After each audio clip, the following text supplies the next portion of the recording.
नमस्कार दोस्तों, स्वदेशी चिकित्सा में आपका स्वागत है। तो दोस्तों, आज है धनतेरस, धन्वंतरी दिवस। तो सबसे पहले तो धनतेरस की आप सभी को बहुत बहुत बधाई। देखिए, आज धन्वंतरी जी का जन्म दिवस है।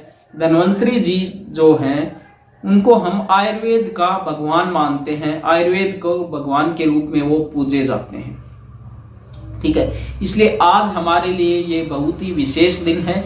जो लोग भी आयुर्वेद को मानते हैं तो उनके लिए ये बहुत ही विशेष दिन होता है, ठीक है। तो आज धन्वंतरी दिवस के जन्मदिन पर हम आपको बताने जा रहे हैं, क्योंकि आजकल जो ये बीमारी चल रही है डेंगू आजकल बहुत ज्यादा देखने को मिल रहा है। और इसमें सबसे मेन बात क्या हो रही है कि प्लेटलेट्स की संख्या कम हो रही है, ठीक है। तो प्लेटलेट्स की संख्या बढ़ाने के लिए देखिए, आप 2-3 साल पहले की बातें आप एक बार याद करना, ठीक है। जब डेंगू फैला था तो हुआ क्या था कि 5-7 दिन तो जैसे जो भी डॉक्टर लोग हैं क्या करते थे, 5-7 दिन तक तो एलोपैथी की दवाएं देते। बाद में क्या कहते थे कि गिलोय और पपीता के पत्ते ले लो। मतलब प्लेटलेट्स किससे बढ़ी? गिलोय और पपीता के पत्तों से, ठीक है। तो आपको इधर उधर भटकने की जरूरत नहीं है। यदि आपकी प्लेटलेट्स कम हो गई हैं तो आपको सीधे ही क्या करना है, आपको लेने हैं गिलोय जो नीम के गिलोय, जिसको अमृता हम जिसको कहते हैं, ठीक है। तो अगर वो नीम के पेड़ पर चढ़ी हो तो सबसे अच्छी, बहुत ज्यादा गुणकारी होती है। बाकी वो चाहे किसी भी पेड़ पर चढ़ी हो आप ले सकते हो, लेकिन नीम की मतलब सबसे नीम की गिलोय उसका नाम बोला जाता है, तो सबसे अच्छी गुणकारी होती है। आप सभी लोग जानते हो नीम एक खुद में एक आयुर्वेदिक औषधि है, और नीम तो इतनी ज्यादा चीजें बनाने में काम आता है। नीम का बहुत सारे गुण है नीम के, उसके विषय में हम फिर कभी बात करेंगे, ठीक है। तो गिलोय लेना है। गिलोय का आप छोटे छोटे टुकड़े करके उसको अच्छे से साफ हो, वैसे वो आपको ध्यान में रखना है। उसको कूट लेना है और कुछ पपीता के पत्ते, 1-2 आप पपीता के पत्ते ले सकते हैं, उसको अच्छे प्रकार से धो के साफ के, ठीक है। उसको अच्छे से गर्म पानी में उठाना है, जैसे 1 गिलास गर्म पानी में उठाए। जब वह आधा रह जाए तब उसको चाय की तरह चुस्कियां ले लेकर गरम गरम पीना है, ठीक है। इसको आप दिन में 2 बार या 3 बार आप ले सकते हो। जब आप इसको लोगे, ठीक है, तो बहुत ही जल्दी फास्ट तरीके से यह आपकी प्लेटलेट्स को बढ़ाएगा, ठीक है। तो आप एक बार इसको अवश्य प्रयोग में करें। जो भी आपके रिश्तेदार हैं, सगे संबंधी हैं, दोस्त हैं, फ्रेंड है, ठीक है, जिनको भी मान लो अब डेंगू हो गया हो और जिनको प्लेटलेट्स की संख्या कम हो गई हो।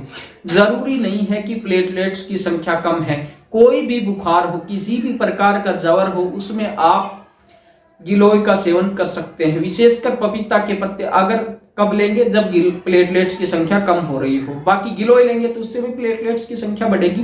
बाकी पपीता के पत्ते अगर साथ में लेंगे तो उसका असर दुगना हो जाता है, ठीक है। तो आप किसी भी प्रकार का बुखार हो उसमें आप गिलोय बेझिझक ले सकते हैं। इसके बहुत ही अच्छे रिजल्ट आपको, और जरूरी नहीं है बुखार हो, आपको यदि कोई भी बीमारी नहीं हो आप कभी भी गिलोय का सेवन कर सकते हैं। देखिए, अगर आप बीमार हैं, बुखार हैं, तो आपको इसको गर्म करके लेना है, ठीक है। गर्म पानी में उठा के उसको छान करके उस ऐसे लेना है।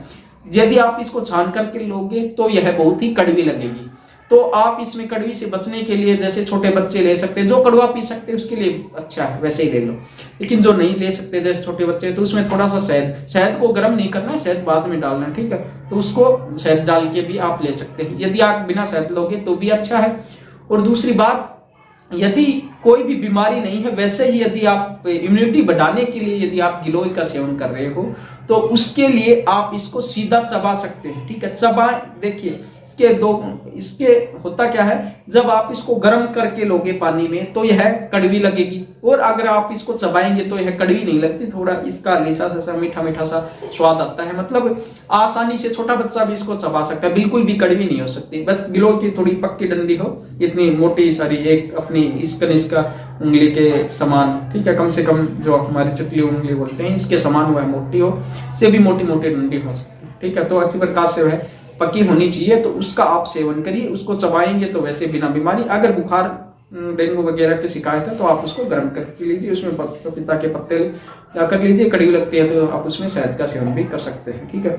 जिसको शुगर इत्यादि की प्रॉब्लम हो वो थोड़ा शहद ना ही मिलाएं तो अच्छा है, बाकी मिला सकते हैं, इसका इतना कोई इसका फर्क पड़ता नहीं है। उसके विषय में भी आप हमसे कंसल्टेशन भी ले सकते हैं। यदि आपको बीपी है, शुगर है और हार्ट की प्रॉब्लम या फिर किसी भी प्रकार की अन्य समस्या है तो आप उसके लिए हमसे कंसल्टेशन भी ले सकते हैं। ठीक है, हमारे नंबर डिस्क्रिप्शन में दिए हुए हैं। हमारी साइट है वो थोड़ी सी फिलहाल क्रैश हो गई है, तो उसको हम जल्द ही दीपावली से तक ही हम उसको जल्दी चालू करने की कोशिश करेंगे। बाकी आप हमसे फोन पर कंसल्टेशन ले सकते हैं। ठीक है, वो हमारा पेड कंसल्टेशन है, तो वो भी आप हमसे ले सकते हैं। जो भी अन्य बीमारी है उसमें हमें आपको एक डाइट चार्ट बनाकर देते हैं, उसके द्वारा आपकी सभी बीमारियां आसानी से, यहाँ तक कि कैंसर भी आप ठीक कर सकते हैं बिना किसी मेडिसिन के, बस खाने पीने के द्वारा। जैसे शुगर हो गई, बीपी हो गई और भी जो भी बीमारियां होती है वो आप खाने पीने के द्वारा बड़ी आसानी से ठीक कर सकते हो। ठीक है, जैसे आजकल बोलते हैं एलोपैथी में क्या होता है कि पूरी उम्र दवाइयां चलते हैं, बीपी में पूरी उम्र, हार्ट की प्रॉब्लम एक दवाई लेकर आए थे, एक दवाई ले रहे हैं, फिर उससे दूसरी बीमारी बनेगी, उससे दूसरी लेंगे, उससे तीसरी बीमारी बनेगी। इससे अच्छा क्या है, आप आयुर्वेद की तरफ जाओ, होम्योपैथी की तरफ जाओ, जो भी देसी चिकित्सा होती है नेचुरोपैथ की तरफ जाओ। उससे आप बहुत आसानी से, बिल्कुल आसानी से, बिना किसी साइड इफेक्ट के अपनी बीमारी को पूरी तरह से जड़ से खत्म कर सकते हो, ठीक कर सकते हैं। हाँ बिल्कुल जी, बिल्कुल जो बीपी है, शुगर है, इनकी दवाइयां बिल्कुल खत्म हो जाती है। ठीक, एलोपैथी की पूरी तरह से इनकी दवाइयां आप बंद कर सकते हो, वो भी डाइट के द्वारा। बिल्कुल ठीक, आप एक बार हमसे बात करके देखिए। यदि आपको हमारा सुझाव लगता है और आपको लगता है, आप 10-15 दिन हम जो बताते हैं उनको लेकर देखिए। यदि आपको लगता है कि इससे फर्क पड़ा है तो आप एक बार खुद अचंभित रह जाएंगे कि खाने पीने से भी इतनी ज्यादा बीमारियां ठीक हो सकती है। क्योंकि हमारे मन में एक भ्रम बैठा हुआ है कि खाने पीने से क्या हो, बहुत कुछ होता है। ठीक है, तो दोस्तों बस आज की वीडियो में इतना ही। एक बार फिर से आप सभी को धनतेरस की बहुत बहुत बधाई। तो मिलते हैं अगले वीडियो में, तब तक बने रहेगा हमारे साथ। जय हिंद, वंदे मातरम।